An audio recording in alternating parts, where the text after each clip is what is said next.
that leaves Marc Marquez injured for the second time within the space. Not fully dry either. A dry line had emerged, and for that reason it was burning up the wet weather tyres. Four riders braved it out by venturing out on slicks, but Marquez lost the rear at the rapid Rams Hook corner. Just me.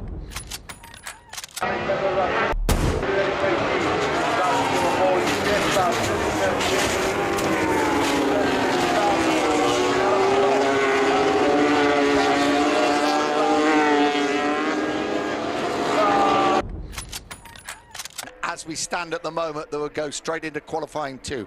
Marquez, Miller, Hayden, Dovizioso, Bautista, Barbara. Perfectly okay. This was a 4 at turn 4 for Loris Baz. Front end just locking out from underneath.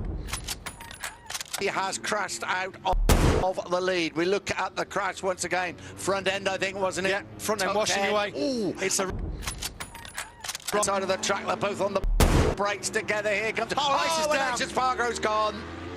Carbon copy crash of the one that is turn 4. And now they're up 4. Yeah, Miller wasn't it? Yeah. See that happen. Turn number 4. And yeah, just as he started to feather on the throttle. Just keep, or best qualifying in MotoGP, just keep at it. Yeah, absolutely. And it also. And he's about to grab a bit too much throttle. Oh, he tried to hold on as well. Oh dear, he got run out. For 2014 when he was leading the MotoGP race, absolute carbon copy. He hadn't even tipped into the corner. Didn't he? Another second place finish. Oh, Antonelli's down. I was just about to say Nicola Antonelli's had a great week. Back. As Riley's down, massive high side. Out of track position are going to be absolutely vital then as we move into the final 3 minutes. Fabio Quartararo's made a meal of it, and lower the layup.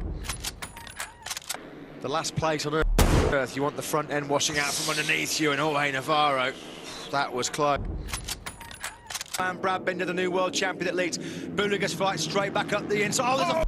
Oh, there's a dash. Darren Binder's gone. Joan Mir's been taken down. That's a massive crash there.